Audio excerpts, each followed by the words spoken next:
All right, well, I think we're about ready to get started. I'm Josh Busby. I'm an assistant professor here at the LBJ School. Delighted you could join us for our third in the series for the Global Civil Society series sponsored by the RGK Center for Philanthropy and Community Service. And I'd also like to thank the GPAC Brown Bag for co-hosting this event, the second co-hosted event. Thank MK and Ellen in particular for being gracious hosts and have a wonderful turnout again for this third of the series. And I want to turn it over and introduce our speaker for today, Joe Cerrell of the Bill and Melinda Gates Foundation.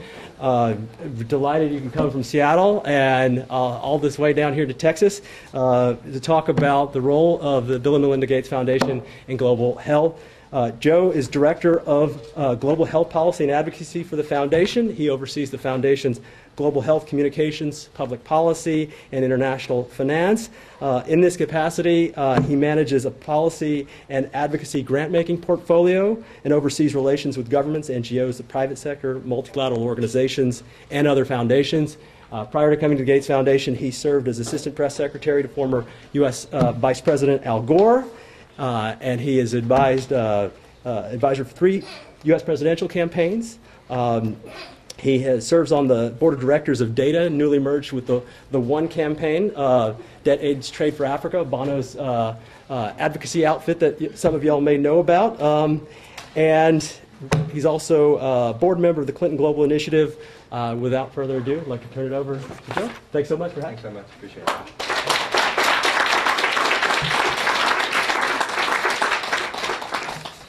Well, thank you very much, and I want to thank Josh as well for hosting me along with some of the other faculty members and some interesting group of people last night at a dinner here in town where I got a chance to savor some of the great cuisine that I'm from Los Angeles, and so we haven't sort of missed my Mexican fix up in Seattle where we don't really get much of it. So thanks again for having me here. You've probably in the past several years heard of the One campaign, which was just mentioned, maybe saw last week Idol Gives Back on Fox TV, or read recently about the recent authorization in Congress of about $50 billion for AIDS, TB, and malaria. These are a few examples where advocacy has really played a central role in the collective effort to improve the lives of millions around the world living in developing countries. And it's the work that I'm privileged to be engaged in every day at the Bill and Melinda Gates Foundation. So today I'll talk about some of the work that we do at the Foundation, and in the hopes that some of you may want to even do this kind of work once you finish your studies here at the LBJ School. I'll talk to you about the role that advocacy plays at the Foundation. And I'll share with you my own career path, how I found myself at the Foundation, which is a tale of a fledgling musician working in Los Angeles who made his way to the White House and ended up in Seattle giving away the money of, or at least some of it, the world's richest couple. And then let me start first, though, with a story from a trip that I took very recently, last month, in fact, to Ghana in Western Africa. We went there to look at the progress of a number of programs that we're funding, and one of those projects is an effort that's led by another ex-U.S. President, Jimmy Carter, to eradicate a disease called guinea worm. And just show of hands, how many people have actually heard of guinea worm? That's impressive, more than most audiences. And for those of you who didn't raise your hand, don't be alarmed, because these guinea worm is among a number of diseases that, although they affect millions of people living around the world, still are largely invisible to most people living in the U.S. and other rich countries. It's a parasite about 2 feet long that lives in the abdomen. It's spread by ingesting contaminated water. Usually affects children disproportionately.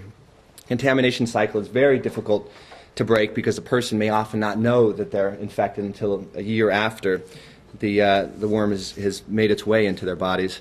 But when the parasite emerges, it's an incredibly excruciating process that can take up to 2 months for the worm to fully leave the body.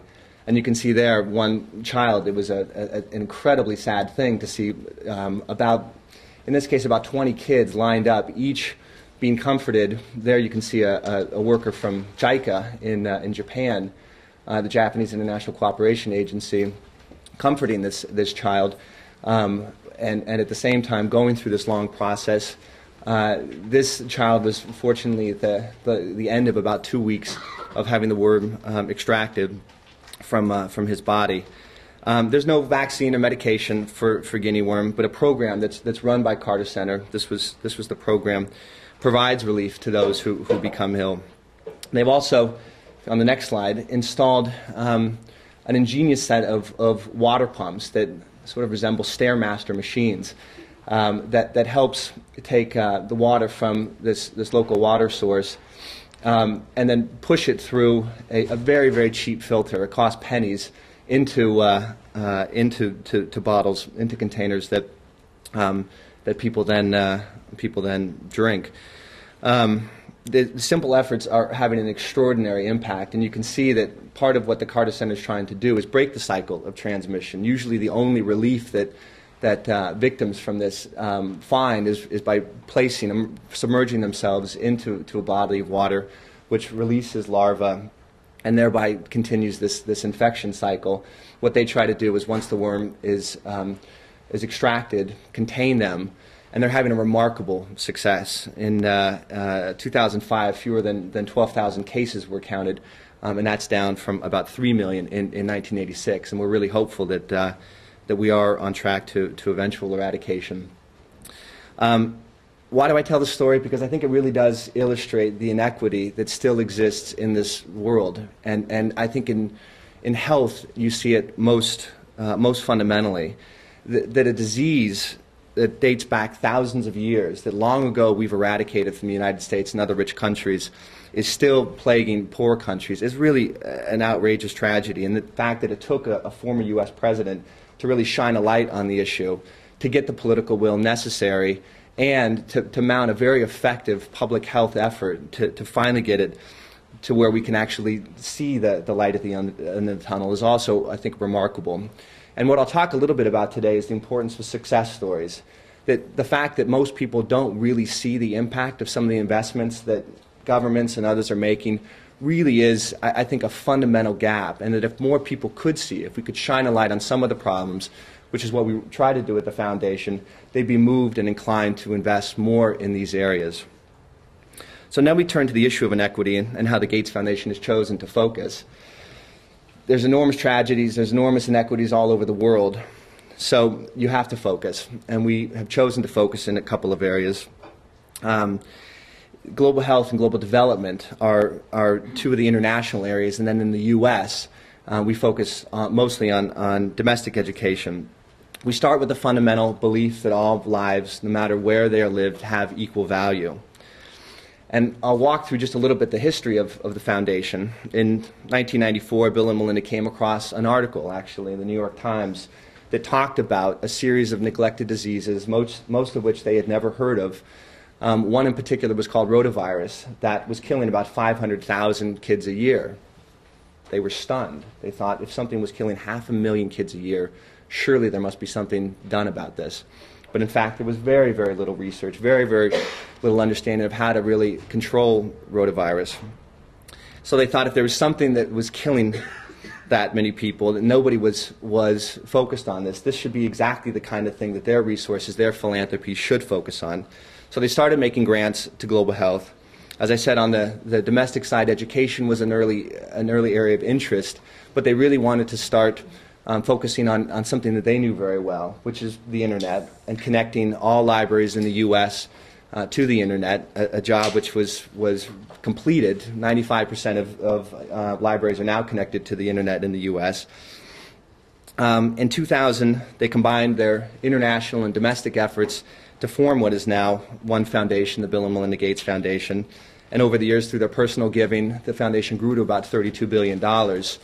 And 6 years later, some guy from Omaha, Nebraska came around and decided to chip in the pot a little bit, and the foundation's size roughly doubled.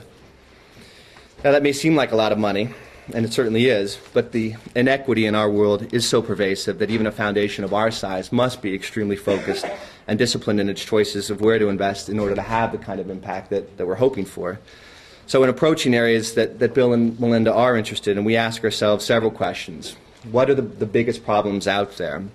Where's the least amount of attention that's being placed on these problems? And finally, what's our comparative advantage? Where do we have a unique ability to get things done? And to further narrow how we focus on problems, we ask ourselves a couple of fundamental questions. Where could new advances in science and technology be harnessed to help improve lives? And this should come as no surprise. Bill and Melinda are fundamental optimists in the power of technology and science to really revolutionize and help people's lives. And the second question or criteria is where we can partner with the private sector, governments, others, to help be part of the solution. Again, this is in recognition that one foundation can't be the total solution, that we need to engage other partners. So the answers to these questions, along with the guidance of Bill and Melinda and Warren Buffett, have helped us to determine where to allocate our resources. Today, Bill and Melinda have established our top priorities, which are improving health and reducing poverty in the developing world and increasing opportunity in the United States. We've organized our work into three basic programs: global development, which you see, our domestic program, and global health. And you can see the rough disbursement of each of those three program areas. And as I said, I focus on global health and figuring out ways to help reduce some of the biggest problems in mortality and problems in health. In the developing world, roughly 10 million children die every year. Half of those are from causes that could easily be prevented through drugs or diagnostics, vaccines that exist today. And moreover, this may be actually a bigger part of the challenge. New drugs and other solutions aren't really being developed for those conditions or diseases that really make up a bulk of the global disease burden. And that's because that there's very little financial incentive for companies, for the pharmaceutical industry, to develop these solutions in the first place. Populations that most need them don't have the financial means to pay for them.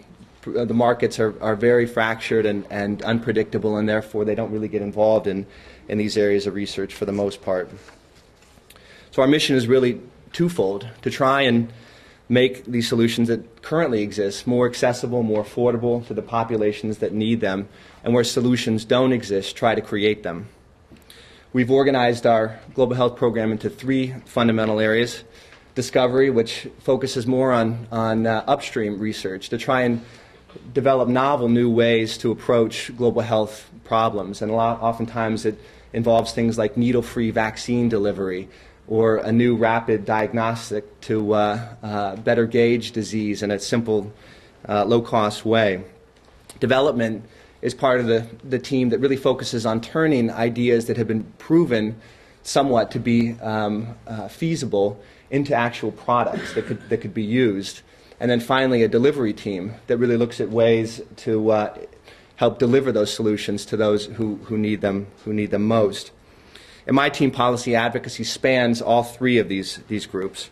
We're charged with creating more visibility for health, with developing policy solutions and other means to try and address the biggest health challenges, and then finally finding the necessary ways to increase political will and attention from policymakers to ultimately increase financial resources that go to health.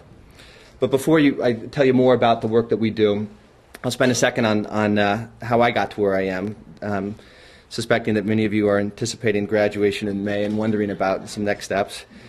I grew up in a political family in Los Angeles, California, and 40 years ago my parents started what was then one of the first political consulting firms in the country. And although my family was steeped in politics, I had very little interest in the area. As you can see, my passion was music. I loved music, and in LA, where I went to college, I played drums in a couple bands, earned a few bucks, and did a little studying on the side when it was absolutely necessary.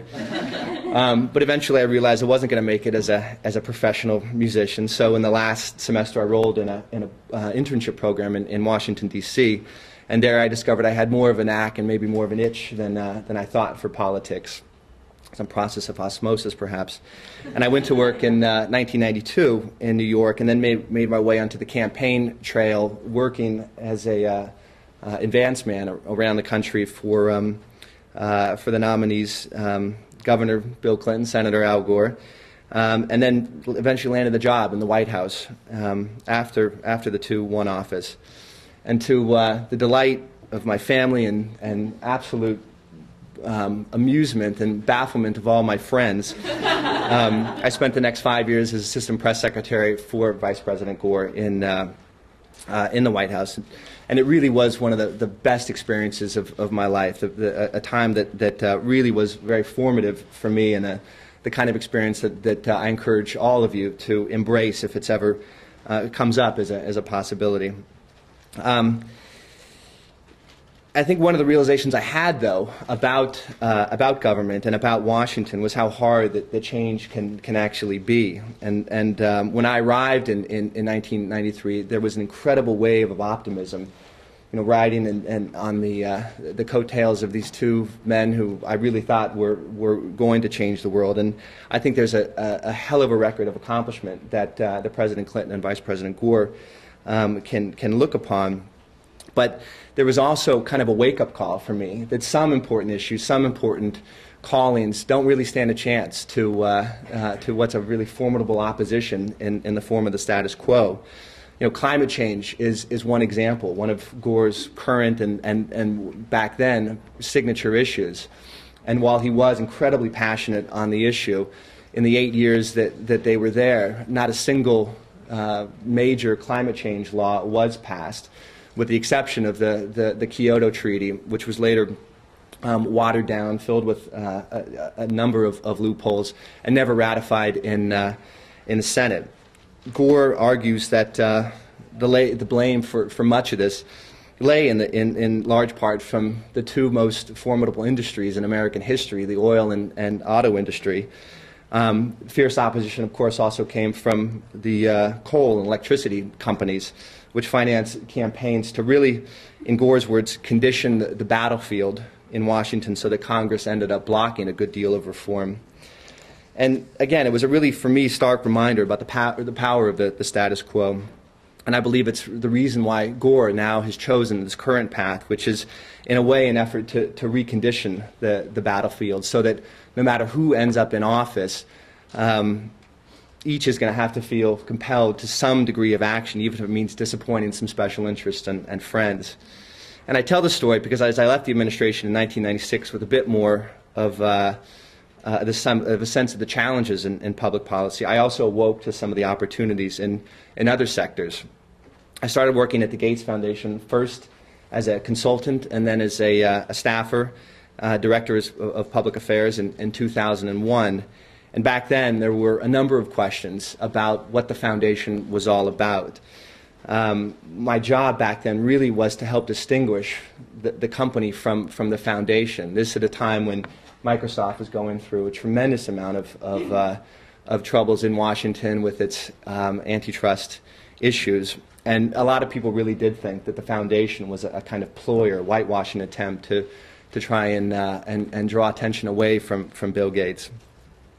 But I also knew that the foundation had a tremendous potential and several advantages, in fact, over the federal government. I'll give you one example.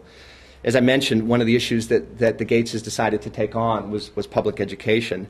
And one of the early assignments that I had was to help put the final touches on an announcement, one of the first that the foundation made, of a $350 million initiative to help fix ailing public schools, mainly high schools, around the country. And I remember I was driving out. I just moved to Seattle, and I was out driving, and I happened to tune into the President Clinton's Saturday radio address, where in the course of the address he talked about a new initiative that he was getting behind to pump $250 million to help fix ailing schools in the U.S. And I just sat back in disbelief, because the Gates Foundation was not only about to trump the U.S. government by about $100 million, but the fact is that we didn't have to go to Congress to get the money authorized.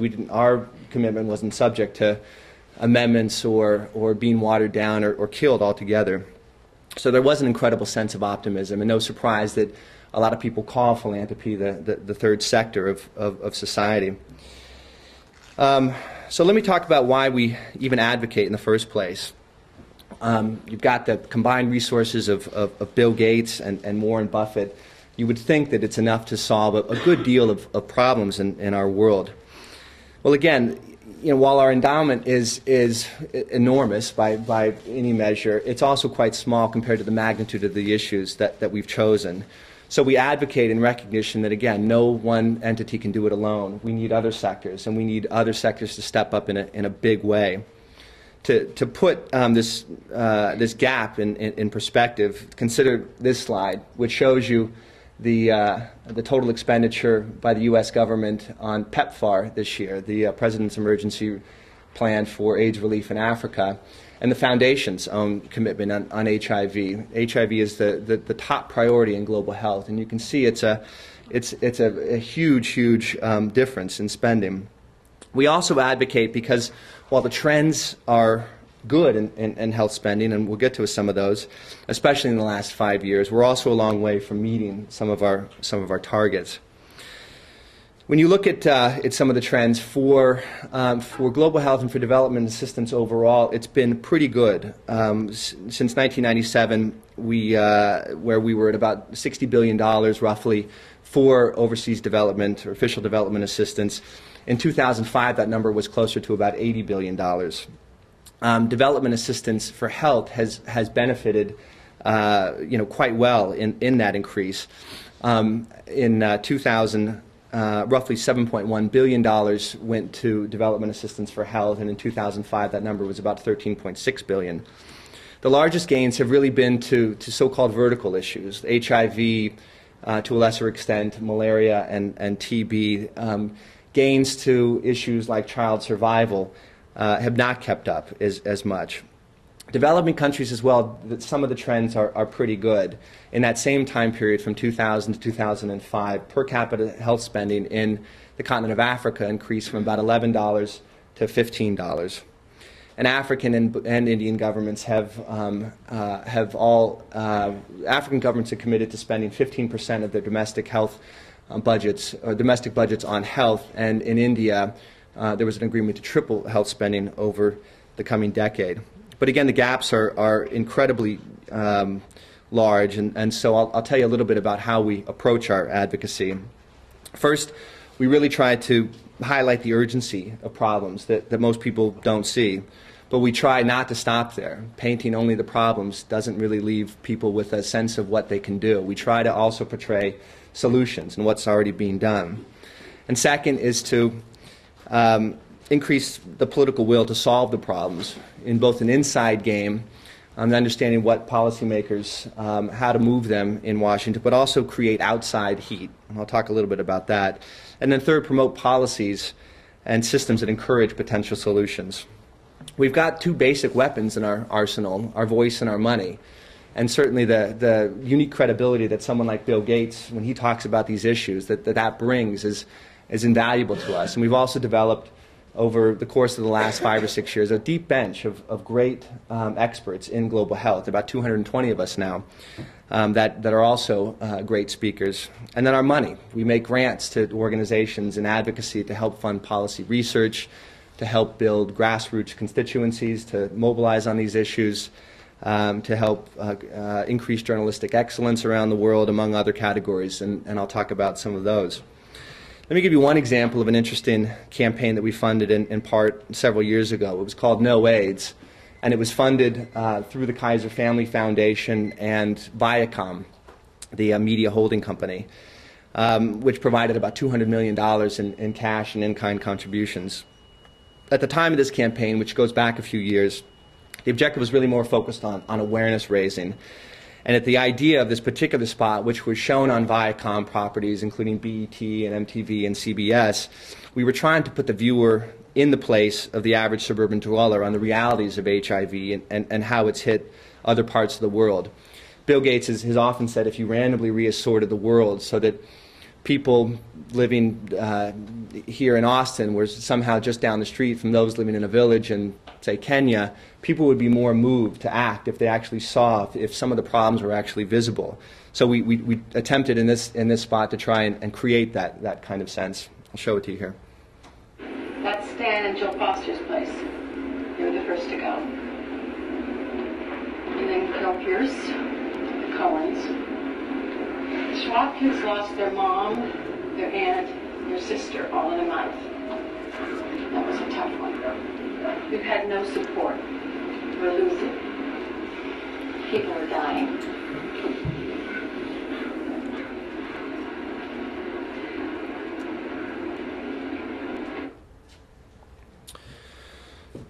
Yeah, tough spot.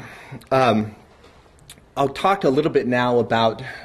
I talked about one of the other ways that we go about our advocacy is develop new policies, new solutions to funding health challenges. And you see on this slide a number of what I think are very exciting new initiatives in global health. I think all of these are about 2 years old or less, so you can see there's some big numbers involved. IFM is a new facility that was launched with a $4 billion pledge by 6 governments around the world, each of whom committed long-term commitments of about $20 million a year, and that money was front-loaded. And it was front-loaded so that they could make use of that money more quickly and invest in an organization called Gavi, which seeks to immunize the world's children. So we call it an innovative finance mechanism, but the mechanism's been around for years in the private sector, and we just tried to take a page out of their playbook. UNITAID is a new organization, one of the legacy initiatives of President Jacques Chirac in France that's raised a good deal of money. It's an international drug procurement facility. The idea is to try and create a pool of resources that could more efficiently procure drugs in the public sector and get the benefit of things like volume purchase discounts. So the way UNITAID is funded is if you are flying out of Charles de Gaulle Airport in France, in Paris, you'll be charged somewhere between 1 and 50 euros, depending on which class of the airplane you're sitting in. And it's an airline tax or levy that's now imposed, and there's a number of other countries that have either imposed that levy or have funded via bilateral means. The advanced market commitments down in the corner there is a way to try and get at, again, the unpredictability of markets in developing countries to, once products are developed, purchase those products.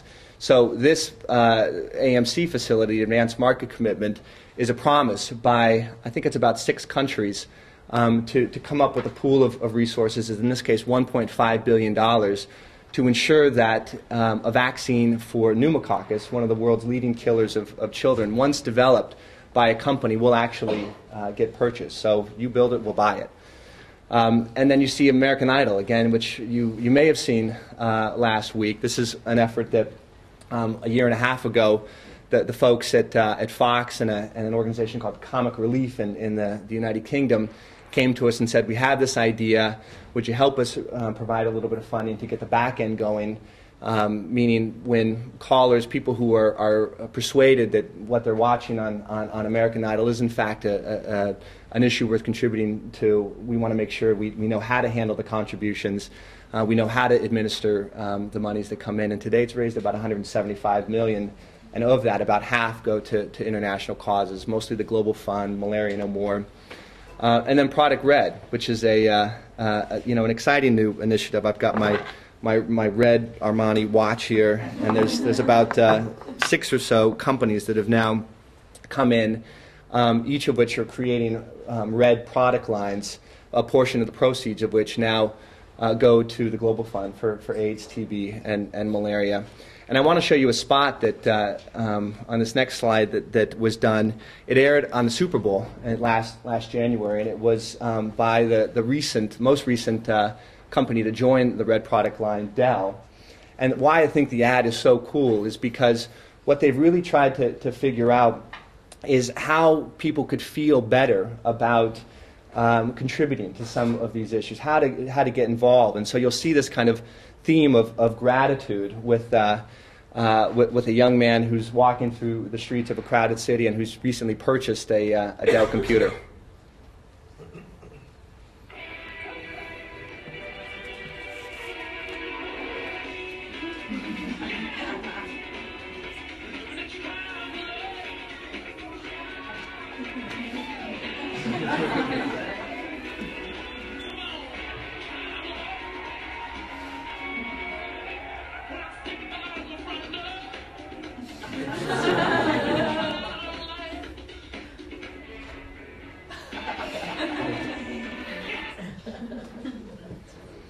Yeah, you can. It helps to have Mick Jagger singing the soundtrack, and when it really is up loud, it's great. So, again, and we were thrilled to really have an opportunity for a spot like that to air during a Super Bowl, one of the most expensive spots.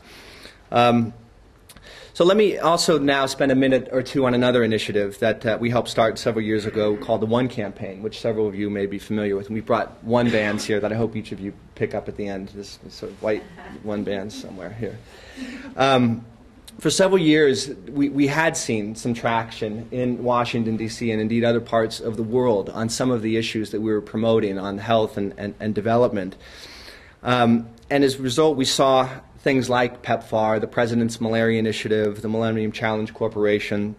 I mean, when we talked to leaders in the White House and Congress, two things were clear. One, they were getting no credit for any of this. There was nobody starting meetings by saying, I want to, just open by telling you how much we appreciate. It's just bad manners. I mean, you need to thank people. And second, the other thing that occurred to us was that in order to sustain these kinds of increases over the long term, you had to build a constituency that would advocate for these issues, not just to thank members when they did the right thing, but to spank them when they didn't do the right thing. I remember a conversation that I had with now former Jim Colby, representative of Arizona, who was great on our issues, and I started out by thanking him for all of his leadership and his commitment. And I said, what's the biggest thing that a foundation like ours could do to help continue the kind of leadership that you and others have started on America's role to alleviate poverty around the world, or at least continued? And he said, one of the biggest problems for me is convincing my constituents that my support for these kinds of issues don't really come at the expense of American health care, or two, that they're not coming at the expense of fixing potholes in Tucson. So you need to take it to voters and remind them these are really, really tiny fractions of money, and they do so good for so many around the world. That's what for us would be the most helpful. So the One Campaign really was meant to be a complementary arm of the inside lobbying game that Bono and another organization called Data had started. And in 3 or 4 years since that time, it's swelled to about 2.4 million members. Bono likes to call it the NRA for the world's poorest. And at critical times, they really have lent their voice, and they've, whether in the form of emails or letters or phone calls from thousands and thousands of people around the country who probably otherwise never really weighed in on some of these issues. Let me show you a clip of that the folks at One created, in which the objectives were to really recruit more members to the campaign, and really to demonstrate to policymakers that support was increasing on these issues. Clooney, someone like Clooney?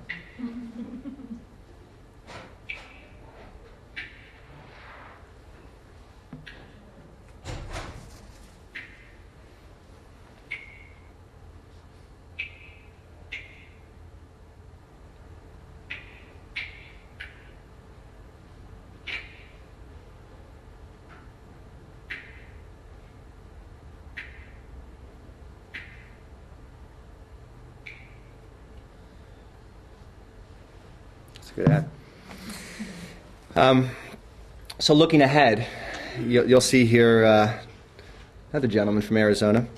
We're really trying to make global poverty and health a central part of this election, and really try to frame this issue as what should be a core part of America's next, or the foreign policy of the next administration.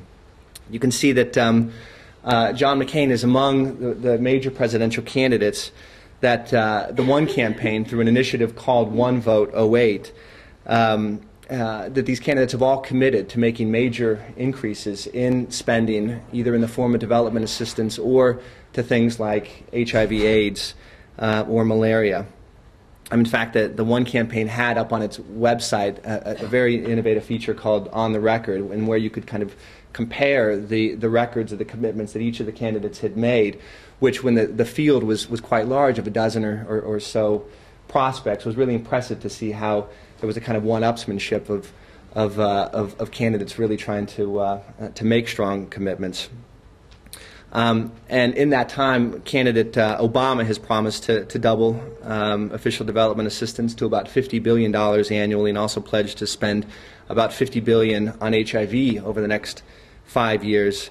And Senator Clinton made a similar pledge on HIV and committed to bringing the number of new cases of malaria to zero by, and get this, this is interesting, the end of her second term. She was very optimistic in that. So we think this really is an important time and an important opportunity to make the case for why these issues have been one of the important legacies of both this administration and of America over the last several years, and that positioning these issues as important investments for America going forward is really a top priority for us.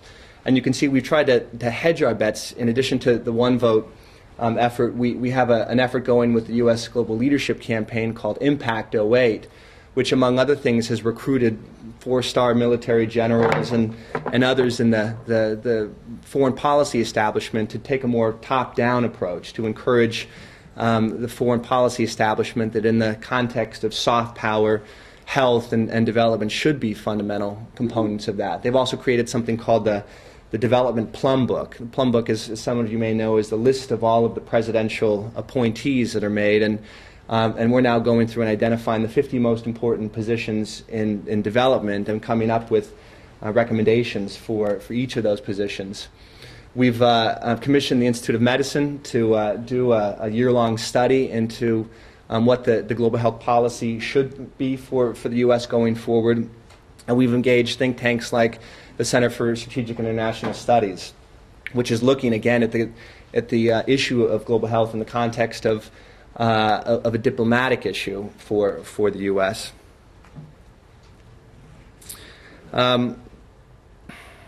Let me close with a short clip that I couldn't resist showing here in Texas. It's a PBS report from the trip that President Bush recently took to Africa, part of the world where, in fact, the president's favorability ratings are highest anywhere.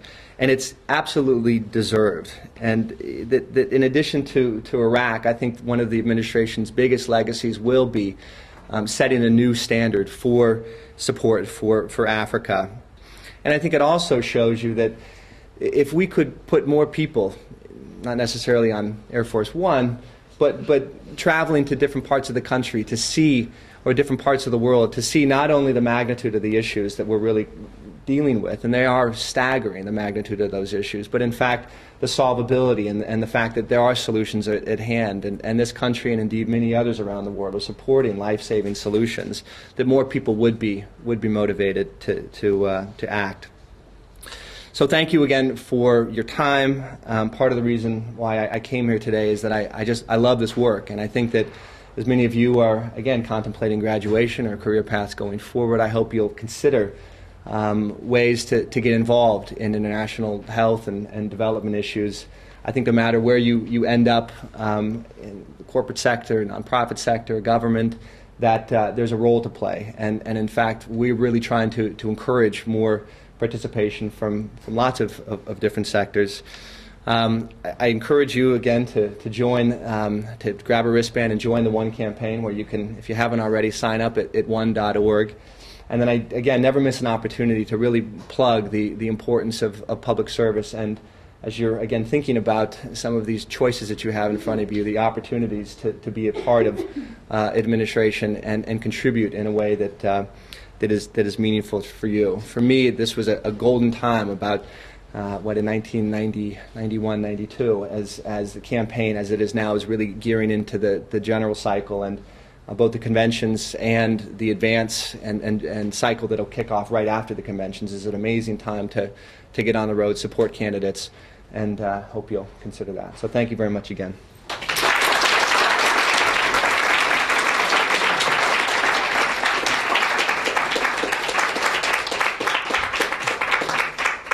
Can we invite you to take a few questions? Of course, of course. All right. Hi. Thank you so much for coming. something. I know most of the people in this room that I'm looking around would like die to be a janitor in the Gates Foundation next year. And I've got two questions sort of along those lines. And the first is, there's been a lot of buzz in the media, and I know a lot of us are talking about it in our classes about there's this sort of new development work thing happening with organizations like the Gates Foundation and maybe the Google Foundation coming up. And can you talk a little bit about why these foundations are so different from traditional institutions like the UN or the World Bank, and also from smaller development NGOs like Save the Children or Africare? And then the other question I had is more career oriented. You talked a little bit about your path. And there are a lot of us in here who are first-year students. And if you were in our seats, what would you do over the next year in order to get hired by a foundation like the Gates Foundation? Good question. On your first one,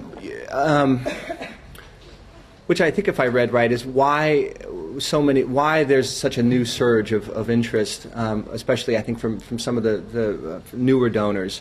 And I guess I can't speak to a lot of the other foundations. I would say that in Bill and Melinda's case, and people forget at the time she was the highest ranking female executive at Microsoft, very established in her own right with an MBA from Duke.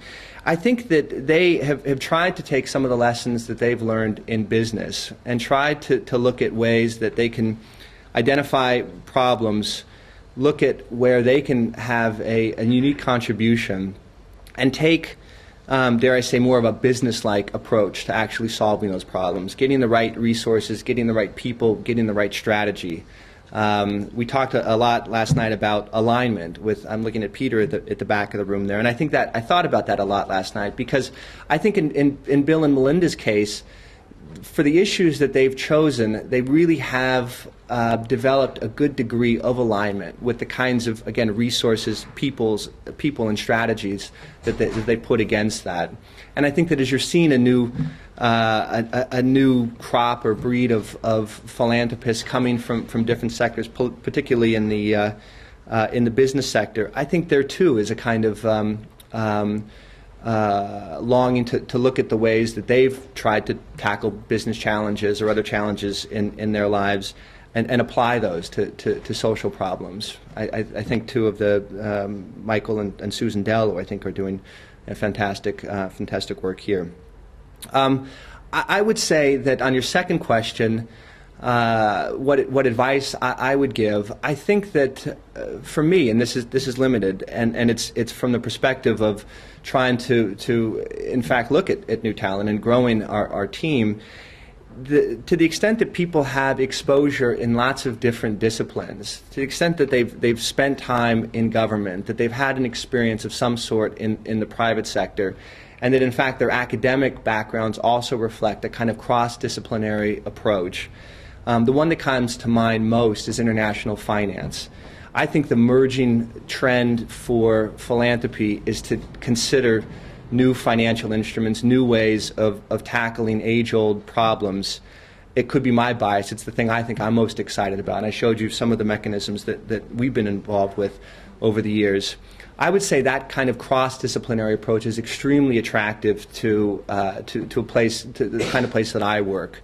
That may not be the case with all parts of the foundation. I tend to look more for generalists or people who have concentrations of a couple different experiences. Some of the program teams may want an epidemiologist, someone who spent the last 20 years in that field. So specialties and really an application to a field may be much more important to them. But I think where the field is going is more a kind of cross-disciplinary understanding of what it's going to take to tackle problems from multiple angles. Yes? Very interesting presentation. I'm interested in impact evaluation of development aid initiatives, including health, and I was wondering, how do you ensure that you're actually funding the right initiatives and programs? Because you also can open up yourself to kind of a public critique. Like if you are not funding the right programs, then they have unintended consequences. So what mechanisms do you have in place? Well, I think there's a couple dimensions of that. I think there's a programmatic side, and you mentioned impact evaluation. I know you're familiar with the IIIE, this is the International Initiative for Impact Evaluation, an effort by the foundation to look at to go beyond some traditional forms of evaluation and measure not just outputs, the number of kids now in school. There's often a number cited, 29 million people are now in school because of debt relief in Africa. We're interested in more, what are those kids learning when they're in school? What's the quality of education? And so impact evaluation, I think, is a meaningful way to try and get at some more of those questions. I think that it's important to look at the kinds of organizations that you fund. Are they the right organizations? Whether they align with your strategy. I think that with something like advocacy, my boss always says to me, when I bring proposals, requests for funding, how does this stack up versus a commitment of, the equivalent that could be spent for things like bed nets? And it's, for advocacy, a high bar. I think our rate of return is pretty good on some of these issues. But as I was talking about last night, for advocacy, the evaluation is difficult when you're trying to look at attribution. That one of the things that we're more interested in is contribution. I don't want to be in an atmosphere where we're sort of paralyzed by endless analysis on whether this grant had the intended impact and ways that we ought to really drill down and focus on that. I tend to think of my job more that of a loan officer. That if we get, if all of our grants have the intended impact, if all of them work, we're failing. We're not taking nearly enough risk. We really do need to embrace failure. We need to take enough risk in the understanding that some will fail. And so for advocacy, that's, I think, particularly important for us. Back of the room there. My question pertains to traditional drug development incentives versus the novel approaches that you have taken. Can you talk a little bit about the process of grand challenges and the approaches that the Bill and Melinda Gates Foundation is taking to expand the body of research focusing on drug development? Sure. Again, one of the biggest challenges that we face is a kind of market failure, or at least markets that don't work for the 2 billion or so of the world's poorest who live on less than $2 a day. It's not necessarily a market failure in the sense that markets do what markets will do, but there is a need to, I think, make markets work better for that, whether it's the bottom pyramid or however you want to slice it. And so from our perspective, you're looking at that in terms of health inequity. The problem really is, again, the lack of predictable markets for the drivers of innovation who would otherwise serve those markets, a lack of incentives for those companies and other drivers of innovation to get in these markets in the first place. So we take a kind of two-prong approach. One is more a kind of push mechanism where we will give, through intermediaries, product development partnerships, and those include things like the Malaria Vaccine Initiative, the International AIDS Vaccine Initiative, other product development groups. We will give them resources, and they will manage a portfolio of potential products that one day could be developed and delivered to people. And we do that as a way to offset the risk that these companies would otherwise not take to develop those products. And then we come at it from another angle, which is pull mechanisms. And again, you saw the example with the advanced market commitment, where we'll work with some of these companies via our product development partnerships and say, look, if you build these products according to our specifications and at the right cost to make them accessible and affordable to the world's poorest, we'll buy them. I mentioned the Gavi Alliance, which the foundation helped kickstart with a grant of about $1.5 billion. And it's an effort that in the last 5 years has tried to remedy this market for immunizations and vaccines that really is fragmented and inefficient, and has remarkable success in both the push and pull factors. and in that time has raised or saved about 2.5 million lives, they think.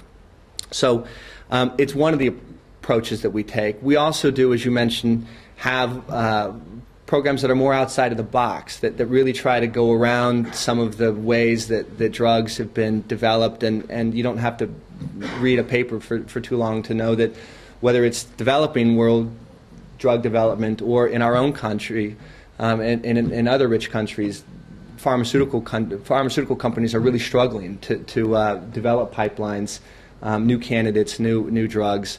And so we try to say, why don't we pull scientists from other fields and other backgrounds to think about how to create solutions for some of these problems. So we have a program called the Grand Challenges in Global Health, where we convene this eminent body of people to write down the 15 or so biggest problems in global health, the so-called Achilles heels, that if these problems were solved would have huge impacts in global health. And then invited submissions from researchers all over the world. I think we got 1,500 submissions and ended up funding about $450 million of those. So it's another way to go outside the norm of how research is normally conducted. Yes? I have a question very much along those lines. I'm sure you're familiar with the DNDI, the Drugs for Neglected Disease Initiative. I work for Doctors Without Borders, so I had the opportunity to work on that campaign a little bit. I don't know if you have any type of cooperation with them, but what type of mechanisms are there to foster cooperation among these types of large organizations that are doing presumably similar or the same work? How can you kind of make the whole bigger than the sum of its parts? Yeah, it's a good question. I mean, one example I would give is an HIV vaccine, the holy grail, if many say, for global health. And it was our observation several years ago that while there were lots of different projects, lots of different approaches being tried, and very little funding to actually do it, that there was an incredible lack of coordination in the field of HIV vaccine development. And so we started what's called the Global HIV Vaccine Enterprise. And the effort, at least in its design, is intended to try to, again, convene a group of scientists, researchers, to really develop a blueprint, which was developed and published for what would it take to actually develop an HIV vaccine, which then the foundation, my foundation, and several others, the Government of Canada, the NIH now, have said, we buy into this plan and we will fund based on a institution's willingness, ability to cooperate, and when they discover breakthroughs or they discover some sort of progress along the way, they'll share those results freely. And furthermore, put in access provisions so that if you use the funding from this mechanism, once that vaccine is developed, it's going to be made affordable for the 72 least developed countries of the world. So it's one effort that we've made. We're thinking along similar lines around malaria eradication. It's a big issue that you hear now. Lots of different players. It's quite exciting. But I think one of the vulnerabilities for an effort like that is this kind of proliferation of players without a coordinated plan to actually make sure that monies are used efficiently. In the back there? Yeah, you touched on the 2008 presidential election and holding candidates accountable, and I'm just curious if you're working on any specific grassroots initiatives to advocate for that. And I know about the One campaign, but are we doing anything specific to kind of garner grassroots support, and if so, how are you doing that? Yeah, well, the One campaign, I didn't get into too many of the specifics around this initiative, One Vote 08. It was kind of a two-phased approach. During the primary season, where you had this kind of fishbowl effect of candidates concentrated in about 4 primary states, the One Vote was able in each of those 4 states to mobilize constituencies so that wherever candidates appeared, there was at least 2 rows that looked like 20 rows of people in one shirts. And I think it did create this sense that one members are everywhere. And for us, so I think it's effective. For us, I think that the next approach, or the next phase of this effort is going to be to figure out how, now that some of these issues are, again, on the record and that we've extracted some commitments, how to make it something meaningful and relevant in the general election, which is going to be incredibly hard. And we don't have aspirations that the issue of health and poverty, particularly in the domestic climate that we're in, is ever going to rise to a top 5, top 10 issue. But I think that there's ways that through paid media and through continuing to build grassroots constituency in key battleground states and districts, that we can get these issues, keep them somewhat on the horizon, so that when some of these other efforts kick in, once transition teams are in place. And I would also say that one of the things that we're also spending a lot of time thinking about is trying to provide the right language for candidates who are interested in these issues to actually talk about these issues. We find that it is a hard issue. Whether you come at it from, we were talking a little bit about this last night, there are prisms of national security, economic development, humanitarian, religious, and I think there is a need for a kind of a common template, if you will, of how people can talk about this in a way that more Americans will resonate with some of these issues. And I know there's lots of other groups out there. Results is in the room today, and they're doing some election related activities on these issues. So we'll keep plugging at it. A question? Yeah, thanks a lot for what the Gates Foundation is doing in international development and health stuff. You talked a little bit in your presentation about some of y'all's organizations' involvement with waterborne illnesses. Could you talk a little bit about what y'all are doing and what other key groups may be doing around the world in terms of water, which is clearly a fundamental issue, both the availability of clean water. Yeah. Well, of course, water is a health issue, and as you say, the availability of clean water. I sort of cringe when I saw this example of guinea worm, because what you don't see is that while these containers full of larva-free, guinea worm larva-free water are being walked away, there's a host of other things. This water is not something that you or I would be comfortable drinking ourselves. So it's a huge problem. We do tackle mainly diarrheal diseases, rotavirus being one of those, cholera, and the search for a cholera vaccine. There was a great story in the Science Times and the New York Times yesterday about cholera in New York. And then our global development program, a new program, is actually starting to look at ways that the foundation might get involved more in water-related programs. But absent kind of diarrheal diseases, the foundation isn't right now yet focusing that much on water. But I would suspect over the years it will be increasingly an issue of focus for us. I have a question, if I might. Professor? So as you think about scaling up activities with the Buffett money coming in, there's, I guess, the legal mandate that you have to distribute 5% every year, and I know that the way the Buffett contribution is structured, maybe it makes that a little easier in terms of doling out, but I wonder if there are sort of teething pains of growth, and how, because the international financial institutions, at least some of the World Bank and the Inter-American Development Bank, have had sort of pressures to get money out the door, and I wonder if that's going to become a problem at some point of finding good partners to invest in and support. How much of that kind of problem do you think y'all will face as you grow and meet the legal requirements to distribute the funds that you have? Yeah. And it's funny when you talk about this. It's a high-class problem, right? I mean, there are growing pains. There's a couple dimensions of that. One is the fact that almost overnight we doubled as an organization. And when I started the foundation, there was, I think, about 25 or so people, and today we've grown to 522 in less than, now that's 7 years of growth. And so as an organization, and as an organization that's trying to bind the issues that that we're trying to serve together as as one organization, it's very difficult, and difficult to grow culture when you're growing that large. And they're, in fact, just simple processes, our financing, our accounting, our legal, when you're trying to do as much as we're doing, and doing it in a way where we try and both be thoughtful, measure impact, try to take risks, it's a challenge to the organization.